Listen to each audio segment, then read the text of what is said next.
Ano ba sabi rito? Wait nga, ba't nawala yung pagka-play?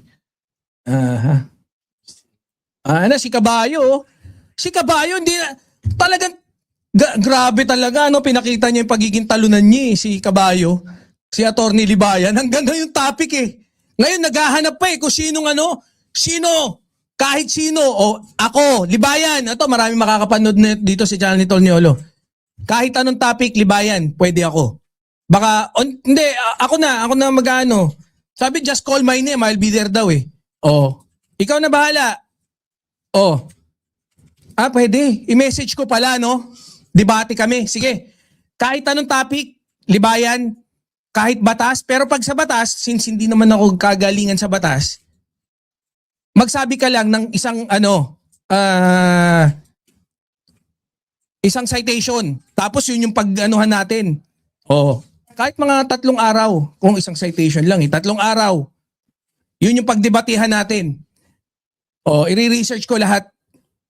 In particular, dun sa isang lang na yun. Para at least, pwede. So, sana makarating sa'yo ha. Pero kung kahit, kunyari, medyo hindi ka komportable, baka sabihin mo, pag diyan ka tinalo, kahit ano, kunyari, kantahan, pwede, basketball, magsabi ka lang, uuwi ako. Huwag na suntukan, corny na yun eh. No?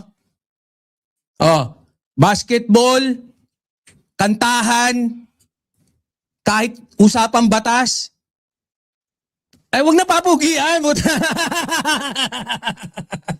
Buta lugi ka dyan, Brad. Ha? Huwag dun sa lugi ka. Doon tayo sa medyo may pag-asa ka. Ha? Debate, kahit anong topic, ikaw bahala, mamili ka. So, mag-topic muna kami ha. Pag-isipan mo maigi. Boss Admin Jovi. Ayan, si Mama Admin Jovi nandyan. Gusto mo, i-topic natin yung sabaw-sabaw mong eksena. Bakit kayo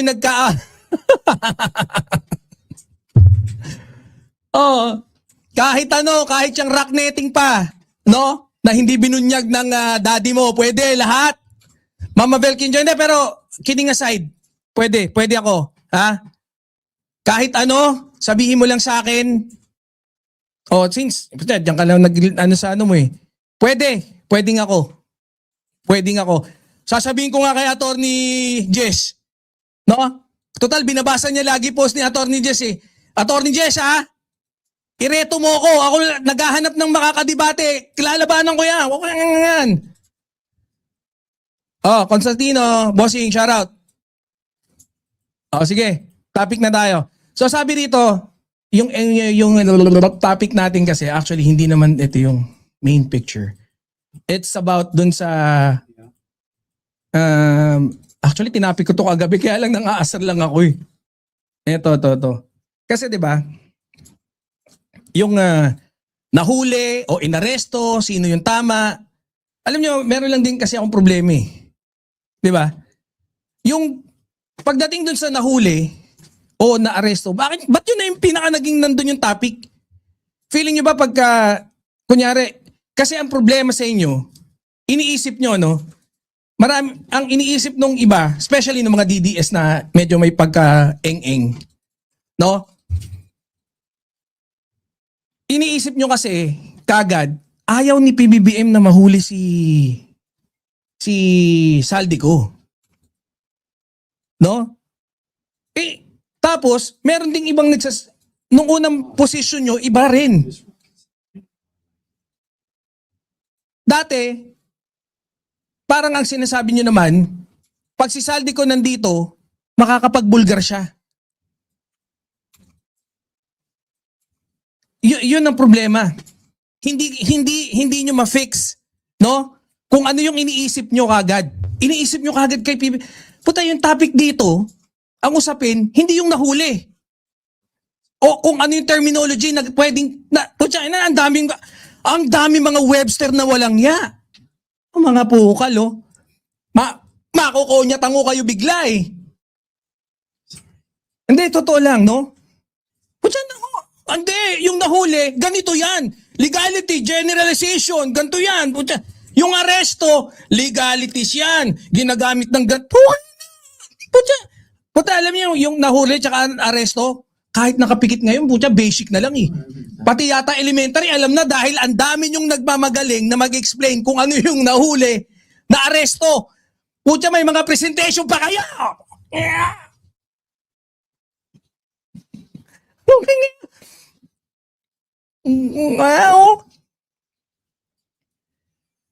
Si PBBM mismo, di ba?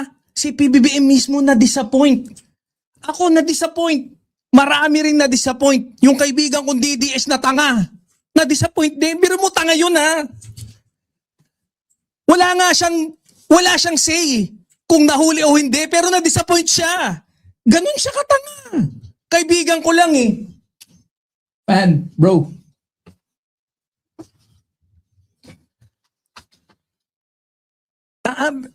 Can you imagine that?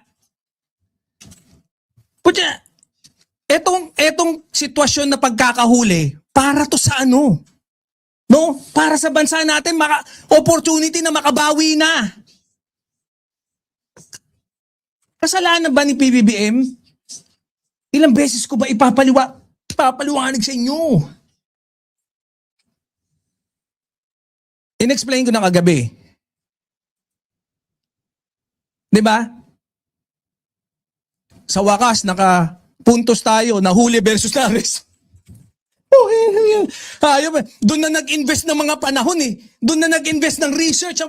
May presentation eh. Wala, maling-mali na. Wala na. End of the world na. Nak ng pungal. No? But ang pinaka-main topic dito, no, is sana madakip na. No? Move on na tayo. Unfortunately, eto, sige, tanong ko, kahit dyan sa mga nandyan sa baba. Tanong ko, ano sana magandang gawin? Kasi you cannot brush off the fact na talagang nahuli. Di ba? Bago siya, kaya nga nahuli. Nahuli na kulang sa dokumento. Ibiruin mo, ano pa bang point doon? Na gusto niyong ipaglaban? Nahuli, kulang sa dokumento. Paano siyang hindi mahuhuli? Anong tawag mo doon? Oh, dumaan siya. Let's say sa immigration. Putya, kulang siya ng papel, oh. Dumaan ka, alam mong kulang ka sa papel or alam mo wala kang passport pero tinry mo. Mali ba yung ginawa niya? Mali!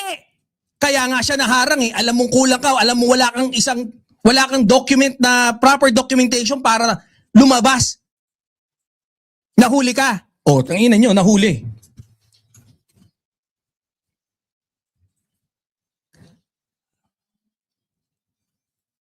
Kahit anong gawin natin pag pilosopo, kahit anong gawin eh.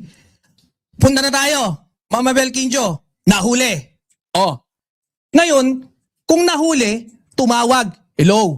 Meron ditong Pilipino na walang passport. Oh, kanselado yung passport. Sigurado ba kayong kababayan nyo to? Ngayon, nakarating yung information kay PBBM. Ano sa tingin nyo pinaka-dapat na ginawa ni PBBM? Ha? Ano dapat ginawa? Dapat isinikreto? Dapat hindi muna sinabi? Dapat diniskartehan muna? Talagang destiny. No, hindi ko alam kung ano pa mas magandang term. Talagang tadhana na palabasin siya dahil yung batas doon, you can only detain. Pagdating dyan sa kulang missing document, 72 hours. 70, ilan ba? 36, 74! Tama, 72. 30. Ilan ba? Oh, basta ganon. 72 hours lang eh, I think. No? Oh. Kung ngayon, kung 72 hours lang, kahit makarating tayo doon o hindi ibibigay sa atin. Kung makarating tayo even before 72 hours, hindi din makakarating. Hindi natin siya mabibitbit. Wala tayong legal na kahit anong legal remedy para mabitbit natin siya pabalik. Di ba? Ang may mali rito, si John Vic. Ay, hindi, joke lang, John Vic. Joke lang, Secretary John Vic. Nauna pa kasing i-apply yung red notice kay ano, no? Kaya hindi ko talaga kayo magets eh. No? Of course, eto, kasi bulag kayo eh. Bulag kayo. Akala nyo kami yung bulag? Kayo yung bulag. Si PBBM sinabi na hahabulin, mahiya naman kayo. Putya, hahabulin, lahat ginawa. Ngayon, hindi, putya, hindi papatulan yung speaker. Pinsan niya yun eh. Putya, ngayong hinuli, hindi. Pakana lang yan, paano lang yan? Putya, hanggang ngayon eh, talagang sila confused sa sarili nila eh. Mga tae-tae. Ayop na to mga to. Biruin nyo kayo gulong-gulo. Gusto nyo guluhin din kami? Secured kami. Tiwala kami dun sa sinabi ni PBBM na hahabulin. Paano hindi mabubulag may tapa? Oho, parang kabayo. Ikaw nangaano ka boss dito sa. Hindi, ikaw ba, boss Adictus, may naisip ka ba na pinakatamang gawin? Paano kung, let's say, nahuli? Tapos, inilihim muna, hindi mo na sinabi para hindi una-una. 'Di ba? Kagaya ng, let's say, hindi tayo pumatol. 'Di ba? O anong gagawin natin? Anong gagawin? O yan, hindi na pumatol. Tapos biglang, putya nakawala. Nakawala. Kahit anong gawin, lalaya siya after 72 hours. Pupunta tayo doon, makikipag-usap, makikipag-diskusyon. Di ba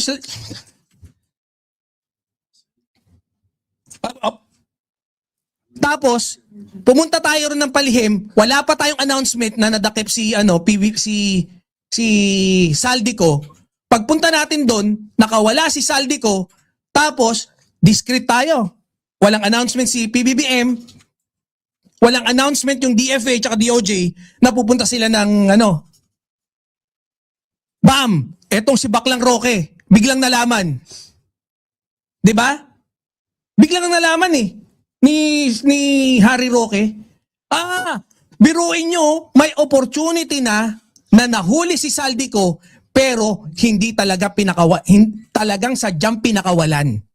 Bakit? Kaya nga nila sinikreto Hindi nila sinabi sa taong bayan na nahuli ni si Saldico kasi talagang gusto nilang pakawalan. Pucha, saan kami lulugar?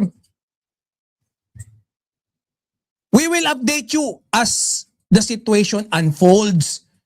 Yun nga lang din yun Unfortunately, meron silang mga batas doon na hindi, na pang kanila lang. Meron silang sariling batas. Yun naman ang problema doon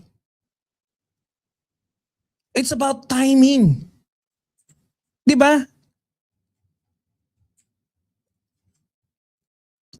Hindi. Wala, nakatakas. Pucha, ayan, ang daming reaction, sabi ni Ronald Llamas, pucha, ito si Ronald Llamas, An embarrassing lesson to the government on Saldico, don't jump the gun. Anyways, it's okay. Critic siya ngayon sa kasi nakakita siya ng butas Okay lang, no problem. Tanggap yan. Ganun talaga nakawala Pero you have to consider na talagang disappoint din Pero yung hingin mo pa sa presidente na mag-sorry? Ano ako natin? Tingnan naman kayo. Sorry for what?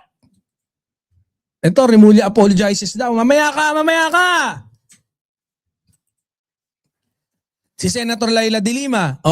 It's frustrating to learn that Saldico is once again at large and that the government failed to ensure his transfer to its custody. The administration officials should stop setting deadlines on when they will be able to catch big fish in this. Tanggap ulit natin yan. Walang problema. Ganun talaga Sumablay tayo, no? Nakawala. Pero, yung maagap na pagsabi ni PBBM, utot kayo. Tama yun. Sa akin Ma'am Arda yan, di ba? Pucha, anong gusto nyong gawin? Puta, wag i-announce. Tapos pagka nawala, pucha, wala naman talaga malulugaran The best thing to do is give the information up front, whatever it is on your hand. Oh, yun naman yun eh. Pero talagang madali lang eh. There's always two side of the coin. Pwede mo talagang pwede mong i-lead dun sa kung saan mo gusto eh. Tapos palabasin na baluktot. Yun yung ano eh, that was an open-ended announcement based on information made available to him at that time. Correct! Kaya nga eh, fake news ba? Ganon din ako eh. Ganon yung sinasabi ko eh. Di ba? Whatever I have at this particular moment, whatever facts that I think is right, defend ko yan hanggang huli. Yan din yung sasabihin ko sa inyo. Ito yung facts na hawak ko eh. Pero, time came na napamalian true and evidence. Putya, handa akong puntahan yung posisyon na tama, and if necessarily na mag-apologize, walang problema. Diba? Kasi at that particular moment, tama eh. May fake news ba sinabi si PBBM? Tumawag sa kanya, nahuli, nandun, nasa kustodiya. Yun na sinabi. Sinabi, yung pa rin sinabi, nasa kustodiya. Anong problema?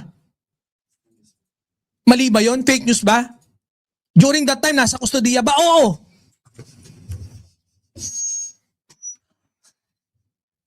Ito, okay lang to. Tanggap to.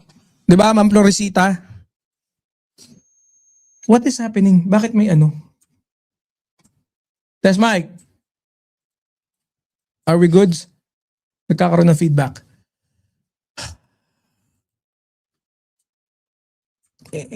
Hindi, yun lang yung medyo ikinakatampo ko, no? Tapos ayan, sinabi ni Presidente Bongbong Marcos na disappoint siya dahil malapit na sana nating mapauwi si Saldico. Walang naniniwala sa inyo, walang ya kayo. Hindi po, imposible na di-disappoint. Talagang pinakawalan, pinalaya. Kasi nga, corrupt din talaga si PBBM, ganon? Ang utak yan, utak baliw. Oh.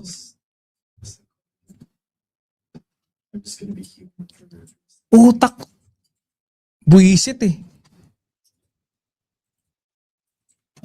Oh. Disappointed siya. Oh, ayan. Yan din yun. The Department of Foreign Affairs on Tuesday that there was no need to cancel passport of fugitive kasi ano na eh, expired na. No, yung diplomat passport niya. Palace Saldico now in France after eluding Philippine officials in Czech Republic.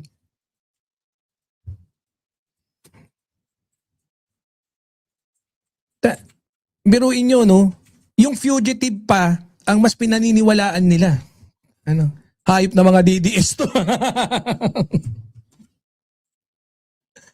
Ano yung fugitive pa pinaniniwalaan nyo? By the way, if Czech Home Police and Saldico is not with them, means he was indeed held by the Home Police. Oh, yan. Kasi, ano ba yung mga facts na pwede mong sabihin? Na pwede mong pagbasihan? Pagka pwede ka pang bumiyahe ng wala kang passport, hindi pwede. Pwede ka pang bumiyahe pagka hindi kompleto dokumento mo? Yung mga requirements? Hindi pwede. Ano mangyayari sa'yo? Mahuhuli ka. Madedetain ka.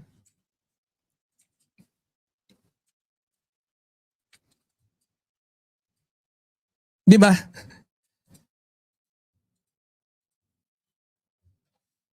So, ano mali sa sinabi ni PBBM?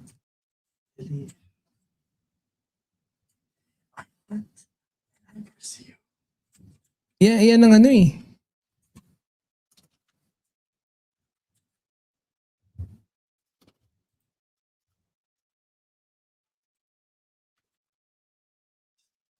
Pero okay yan, okay lang. No issues. Ganun talaga eh. Tanggapin natin lahat ng mga criticism doon sa mga naging ano. Kasi although I believe na hindi yan kasalanan ni PBBM. No? Boss Honesto, oy, long time. Ito sabi rito, DFA statement on Elizalde Co. Manila, 28 April 2026.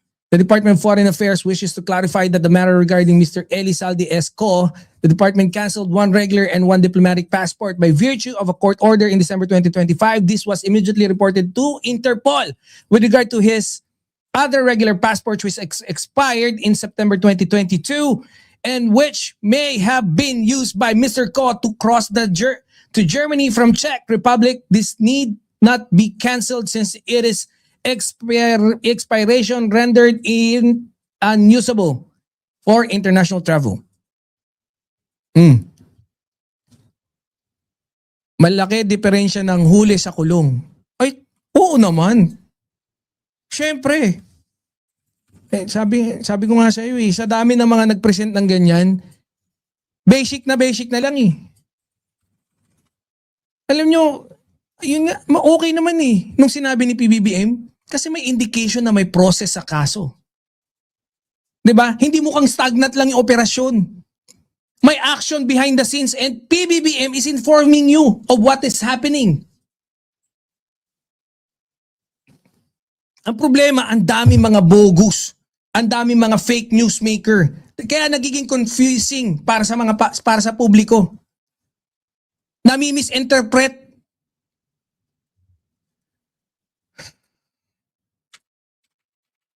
Alam nyo kasi sa batas, hindi lang mahalaga kung may nahuli, ang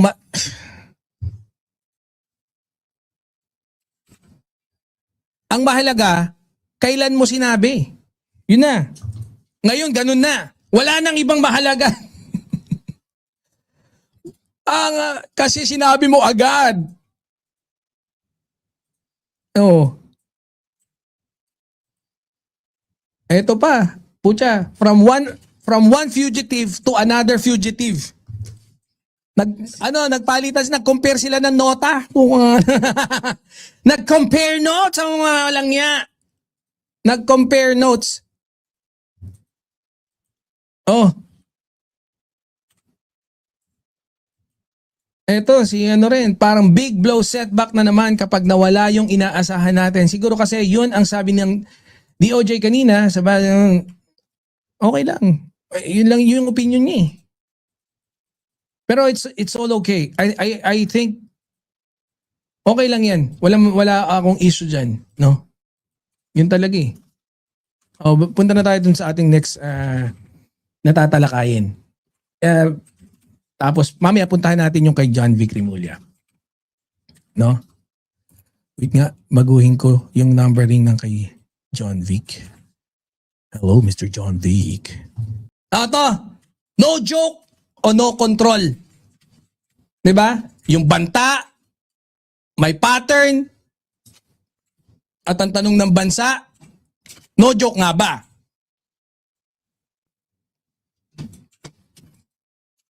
Ito alam nyo, may mga salita na kahit minsan lang sabihin, no? Hindi mo na mababawi eh. Hindi dahil sa galit, hindi dahil sa emosyon, kundi dahil sa bigat ng posisyon mo.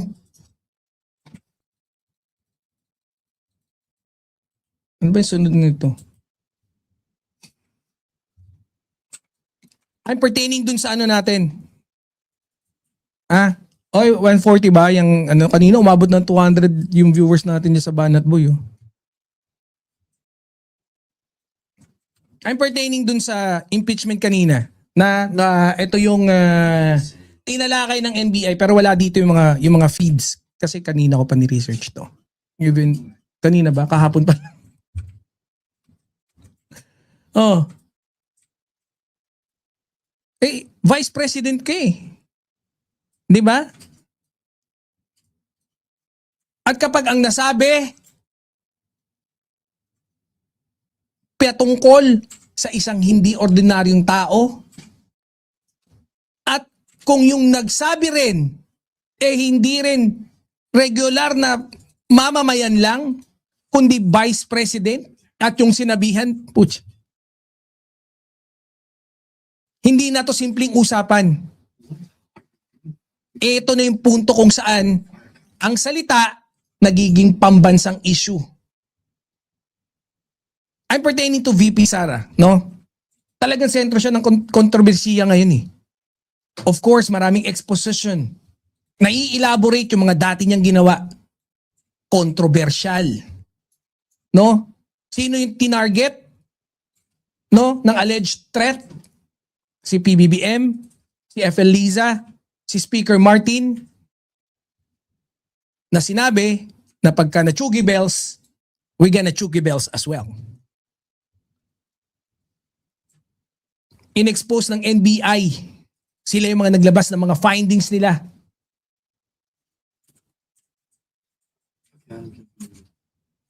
No joke. No joke.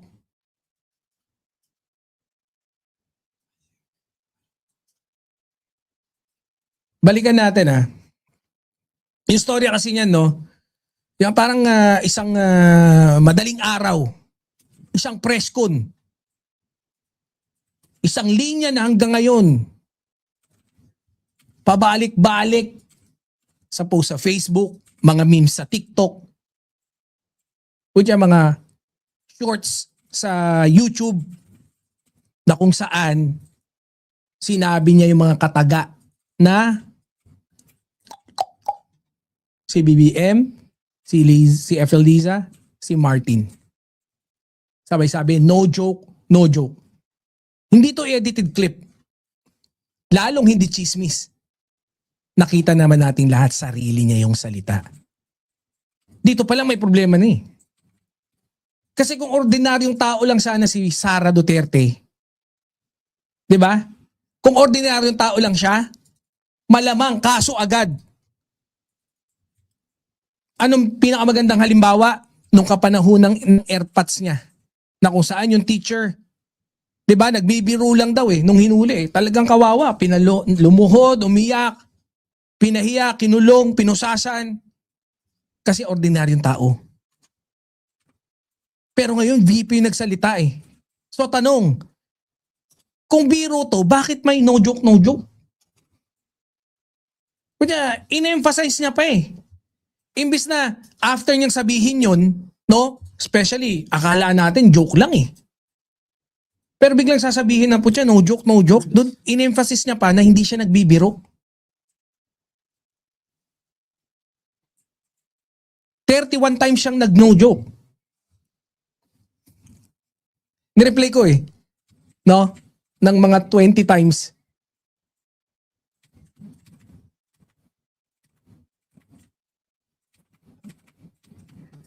Hindi siya nagbibigay ng Kumbaga parang walang disclaimer. Diba? Wala siyang pake kung mabigat ba yung sinasabi niya o hindi. Bakit? Kasi she knows she can get away with it. Nasanay na sila. Yun naman lagi nangyayari sa kanila, di ba? Yun lagi nangyayari. Anong laging ginagawang depensa? Metaphorical lang yan. Expression lang yan. Conditional lang yan. Kagaya, yung post ko sa Facebook, sabi ko, kasi dapat daw, posible mong magawa yung threat mo. So, saka pa lang papasok. Paano daw mangyayari yun? Hindi pa naman ma-activate lang yun pag namatay daw siya. Ano ba daw yung revenge from the grave, chenis niya? So ako, ganun din pala. Kagaya nung sinabi ko kanina doon sa Facebook page natin, Banat Boy Mandirigma. Ano sabi ko? Putya, 2:00 ngayon dito sa US. Kung nandyan lang ako sa Pinas ng 4:00, 2:00 sa US, 2:00 sa Pilipinas time, nasa US ako. 4:00 ng Pilipinas time, kung nandyan lang ako sa Pinas, pinagjojombag kita hanggang mategi ka Hanggang mawalan ka ng hininga. Swerte mo, wala ako dyan. Kundi, wala akong pakialam. Paano yun? Conditional ba yun? Ang problema, paano kung pinatungkol ko yun sa Pangulo? Wala akong kailangan pananagutan? Hindi ko ba nagambala yung seguridad ng Pangulo? Sa tingin nyo, hindi ititake as public paano kung sikat pa ako? Paano kung kasing sikat ako ni Nyolo? Di ba, tol? Wala na. Hindi naman kaya nga yun nga eh. Yun yung punto dito, dapat hindi yan inormalize. Hindi yung you're just gonna brush it off with metaphoric pakal lang yan. Wala. Expression lang yan. Conditional lang yan. Pero isipin nyo, no? Pangulo yung target, First Lady kasama, Speaker kasama, Vice President yung nagsabi.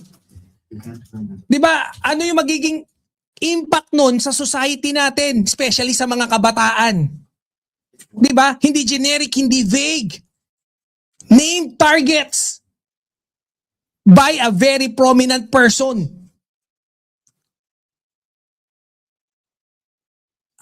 Yung konteksto nun, mabigat yun. Di ba? Nagkausap na kami ng tao eh. Okay na, close deal na eh. May implicated action, may implicated contact.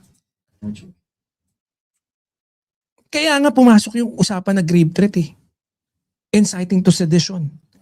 Hindi dahil sa opinion, kundi dahil sa potential consequence. Oh, hindi naman daw spontaneous, sabi ng NBI. Dito laging nagiging critical. Kasi sabi ng NBI, ng National Bureau of Investigation, premeditated daw yung statement. Kasi may indication ng possible contact. Ibig sabihin, hindi yung nadala lang siya ng emosyon. It suggests na talagang contract has been signed. Nakapirma doon, nakalagay, no joke, no joke. Hindi siya nadala ng emosyon, kundi posibleng may prior thought process na. Posibleng may plano na. May prior thought process. At dito pumapasok yung pinakadelikadong tanong. Kung may nakausap, sino? At hanggang saan yung usapan? Pero dun sa sinabi ni Sarah, almost disclosed. Sealed na. Okay na. Umuo na daw eh. Hindi lang isang issue, kundi pattern kasi. Ito na yung dito eh. Hindi kasi isolated incident lang to. Pwede mong sabihin lapse, pero hindi eh. Di ba? Si Arturo Las Cañas, di ba may testimony siya? Sino nag-conceptualize ng Tokhang? Sino yung architect ng Tokhang? Di ba? Merong alleged kill list. Sabi rin ni Arturo Las Cañas, at isang mataas na korte kinukonsidera na totoo mga sinasabi ni Arturo Las Cañas. Yun yung ICC. Tapos tingnan nyo, may COA findings. Di ba? 677 ghost employee, questionable payroll, confidential funds issue, 125 in one day. Questionable pati resibo. Yung AMLAC, yung bank flow na mga tanong, large inflows, SALN concerns. Tapos kung pa isa-isa, pwede mong i-deny eh. Di ba? Kunyari isa lang yan, pwede mong i-deny yan. Pero ayan ang dami. More than 5. ang kinakaharap mo mga kababalaghan. Kung isa-isa pwede mo talagang i-deny. Pwede mo sigurong ipaglaban. Pero kapag pinagdikit mo, nagiging pattern. At ang pattern na lumalabas, power, secrecy, control, fear. Yung impeachment, political in nature man yan, pero hindi na lang politika ngayon. Eto na yung reality, oh. Hindi na to away pamilya. Hindi na to kampo versus kampo. 'Di ba? Isa sa core ng impeachment, culpable violation of the Constitution. Kasi malinaw. Ang oath of office, protektahan ang Estado. Hindi bantaan. Hindi pagbantaan ng Estado. Especially coming from an official like you. Hindi ka pwedeng maging protector ng Constitution at the same time, source ka ng threat sa Constitution. How come? Pwede ba yon?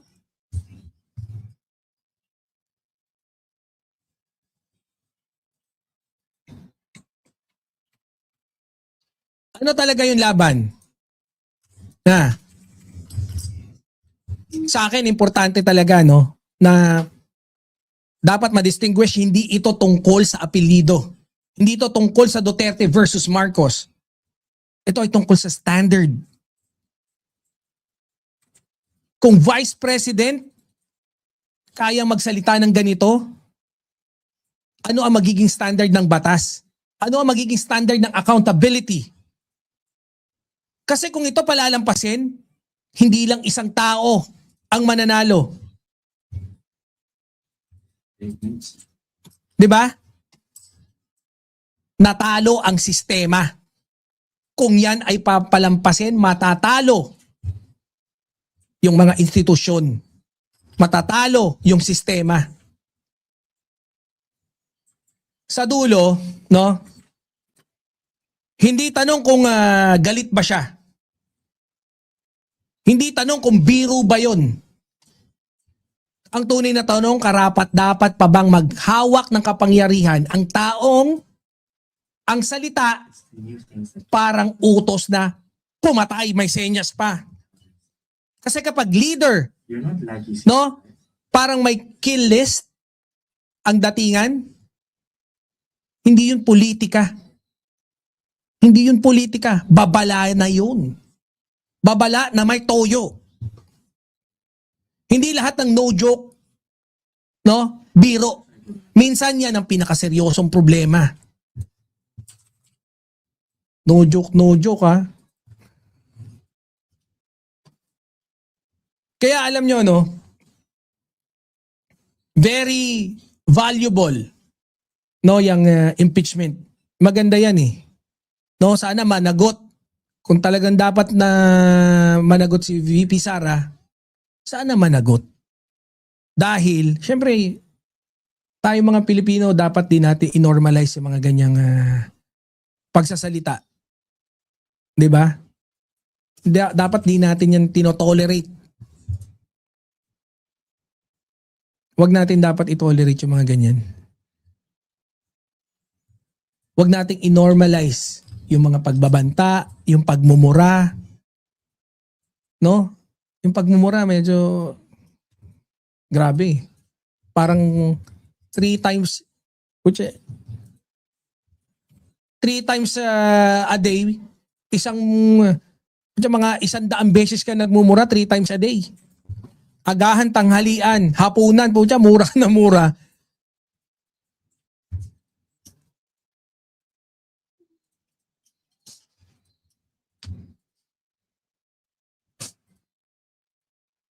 Kasi paano yan? Kung talagang normal lang sa'yo yung pagmumura, mumurahin mo ba yung nanay mo? Yun na lang din yung maging engage mo eh. Pag hindi mo kayang gawin sa pamilya mo, especially sa nanay mo, it means mali yun. I'm not saying all. Pero there's a probability na mali yun. So guys, no, antabayanan natin yan, especially yung pag-transfer ng impeachment case from sa Congress papuntang Senate. So, I think winner na tayo dyan, no? Panalo na tayo dyan.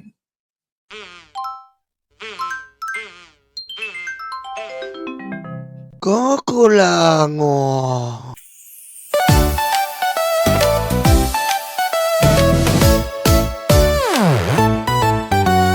Tanggap, tanggap, luga, luga, DDS, DDS. Tatay niyo ay karton, tatay niyo ay karton. Duterte, Duterte. Tanggap, tanggap, luga, luga, DDS, DDS. Tatay niyo ay karton, tatay niyo ay karton. Duterte, Duterte. Ayan na sila, ayan na sila. May leta na peke, may leta na peke. Ayan na sila, ayan na sila. May leta na peke, may leta na peke.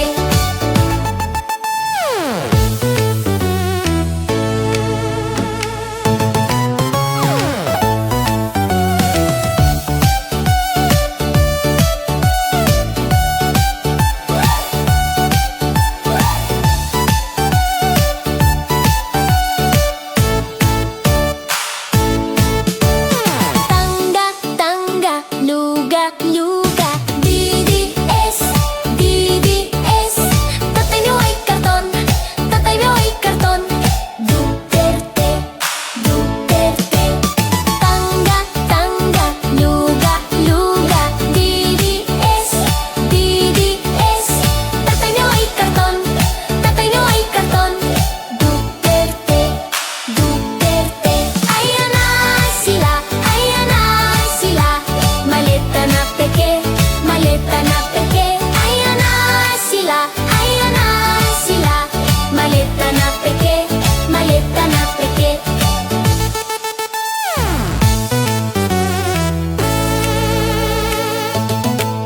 Sara nababali na siya. Sara nababali na siya. Digong masusunog na siya. Digong masusunog na sa tangga, tangga, luga, luga, DDS, DDS. Tatay niyo ay karton, tatay niyo ay karton. Duterte, Duterte. Puro fake news ang DDS. Puro fake news ang DDS. Mga troll farm, mga gate. Dutites, dutites. Puro fake news ang DDS. Puro fake news ang DDS. Mga troll farm, mga gate. Dutites, dutites. Tangga, tangga, luga, luga, DDS, DDS. Tatay niyo ay karton, tatay niyo ay karton. Duterte, Duterte. Tangga, tangga, luga, luga, DDS, DDS. Tatay niyo ay karton, tatay niyo ay karton. Duterte, Duterte. Ayan na sila, ayan na sila. Maleta na peke, maleta na peke. Ayan na sila, ayan na sila. Maleta na peke, maleta na peke. Puro fake news ang DDS. Puro fake news ang DDS. Mga troll farm, mga tae. DDS, DDS. Puro fake news ang DDS.